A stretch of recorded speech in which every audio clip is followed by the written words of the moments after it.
Salut les gens, j'espère que vous allez bien. Aujourd'hui, c'est un bilan de lecture. Je parle doucement car quelqu'un dort à côté. Voilà. C'est mon chien. Donc, ce mois de janvier, j'ai lu 1, 2, 3, 4 livres. Celui-là, c'est un très bon livre. Ça parle de tous les chevaux sauvages. Des moins connus aux plus connus. Je vous montre les Przewalski. Ah oui, comment les chevaux Przewalski étaient découverts aussi. Ça sont des chevaux sur une île.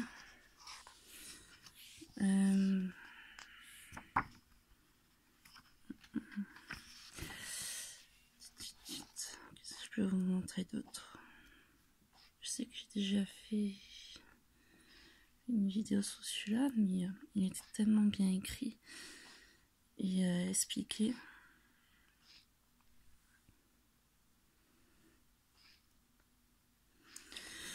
Donc, si je m'en souviens bien, pour la petite histoire des Przewalski, c'est un chercheur qui est venu sur leur terre et il a vu des chevaux sauvages, mais au début il ne savait pas ce que c'était exactement comme animal.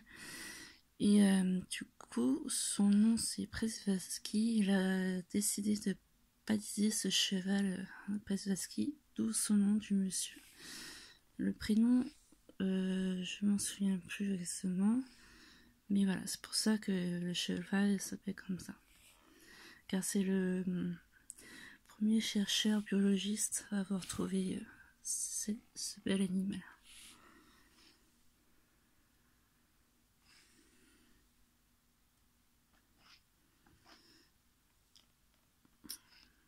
Voilà. Après, bien sûr, il s'est renseigné dans un village s'ils avaient vu ces animaux et ce que c'était comme espèce, et ils avaient dit que non. Du coup, il a photographié plusieurs Przewalski pour leur montrer comment c'était. Et bien sûr, on les a chassés. Et après, il y a eu des chevaux Przewalski qui ont été réintroduits sur les terres. Des chevaux Przewalski élevés dans des zoos et autres. Et c'est surtout qu'il y avait des acheteurs qui voulaient les prendre et les domestiquer. Sauf que ils restaient toujours sauvages et ne voulaient pas se laisser apprivoiser. Voilà pour la petite histoire. Et personne ne l'a monté. Par contre, je suis enragée parce que je pense que personne ne le savait. Pendant la Seconde Guerre mondiale, les chevaux d'Ardmore, d'ailleurs il y avait une image il n'y a pas longtemps, ont été utilisés pendant la guerre mondiale pour tirer sur eux, pour des tirs, pour s'entraîner. Et à cette époque, il en restait que 50, ils étaient en voie de disparition. Et maintenant, ils sont plus en disparition. Donc je suis dégoûtée parce qu'il est tué juste pour le plaisir de s'entraîner avec l'arme à feu. Et c'est vraiment horrible. Imaginez-vous à la place, ouais, il faut que tu cours à droite, à gauche et on tire dessus. C'est vraiment horrible. Donc voilà la petite info, et je comprends pas pourquoi ils prenaient des chevaux pour tirer, voilà le fameux exemple, pour tirer sur eux et non sur des cibles en bois. Mais maintenant ils sont plus en voie de disparition. Alors voilà pour ce livre. Ensuite j'ai lu La Belle Fauconnière. C'est un roman fantasy. Ça raconte qu'une fille qui s'appelle Romilly va dans la tour des faucons de son père pour essayer d'apprivoiser un faucon qui est du nom de Preciosia, c'est comme ça qu'elle appelle. Elle va rester toute une nuit pour essayer de l'apprivoiser. Et bien sûr, c'était pas évident. Et en plus de ça, elle a un don, je sais plus le nom. Et elle peut lire elle peut voir ce que l'oiseau voit, le rapace. Elle peut lire ses pensées et autres. Voilà, après je vous en dis pas plus, mais franchement, j'étais vraiment attachée à cette histoire, j'ai lu très vite, en 1 ou 2 semaines. Et les personnages, waouh, les chevaliers, les rois, les princes et autres. Et mais là où ça m'a plu le plus, c'est quand on devait dresser un cheval noir. D'ailleurs, je sais plus le nom, mais vers la fin, bien sûr, il meurt. Voilà. Dans une bataille. Je vous laisse suivre.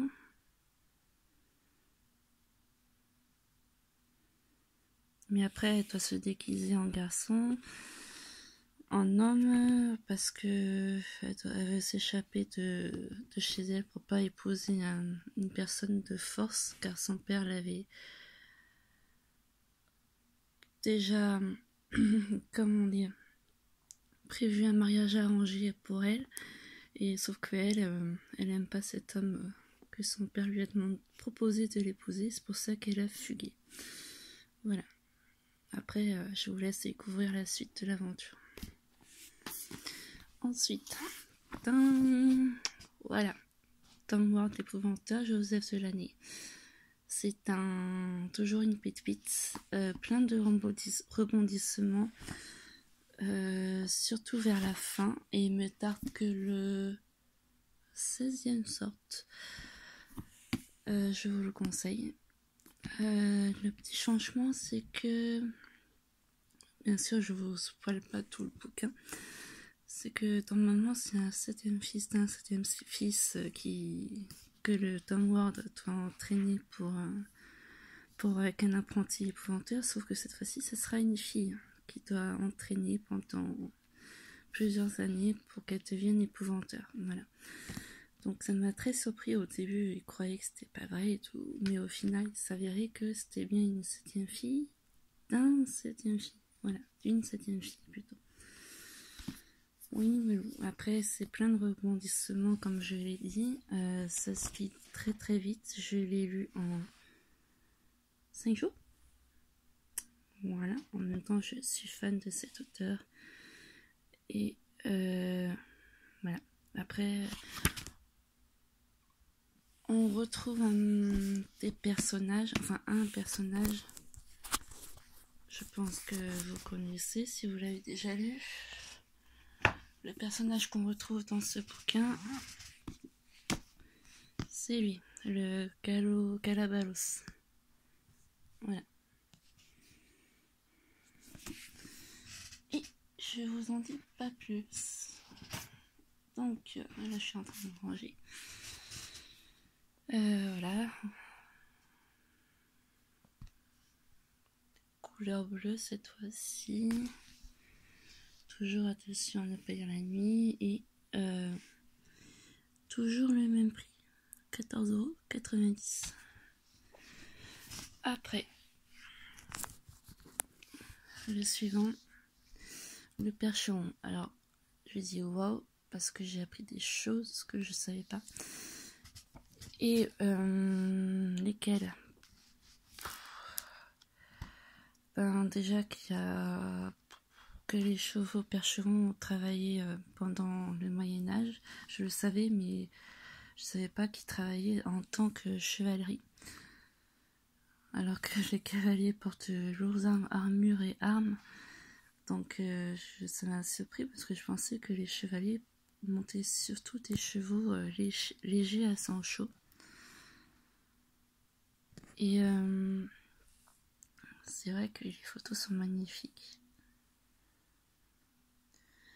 Après, il y a plusieurs élevages en France. Que disent les Japonais, les Chinois et autres viennent de temps en temps en France pour en acheter. Et les étrangers également. Les Américains en ont pris quelques-uns. Après, il y a un percheron américain qui est venu en France pour essayer de faire un croisement avec le percheron français. Après, il y a plusieurs activités avec les percherons, la charrette, la roulotte, les concours.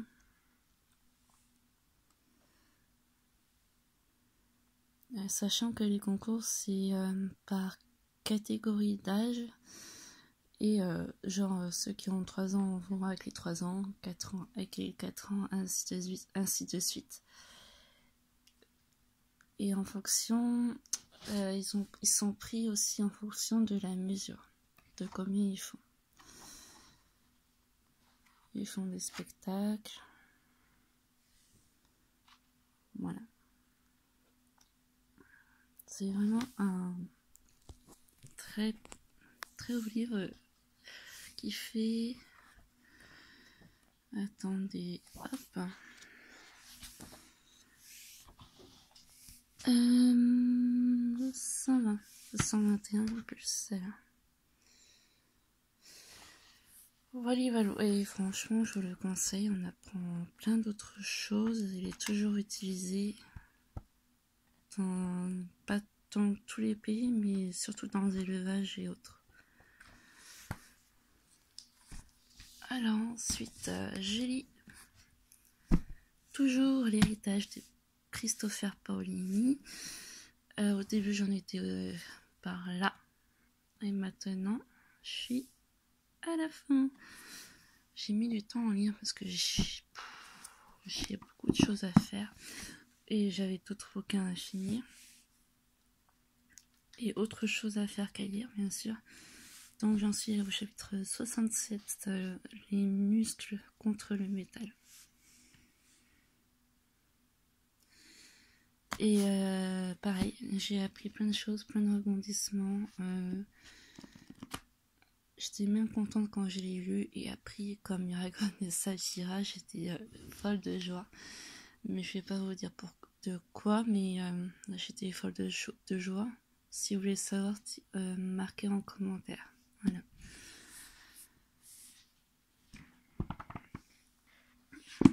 Il fait, je vais vous le redire. Sans il engage. Tac.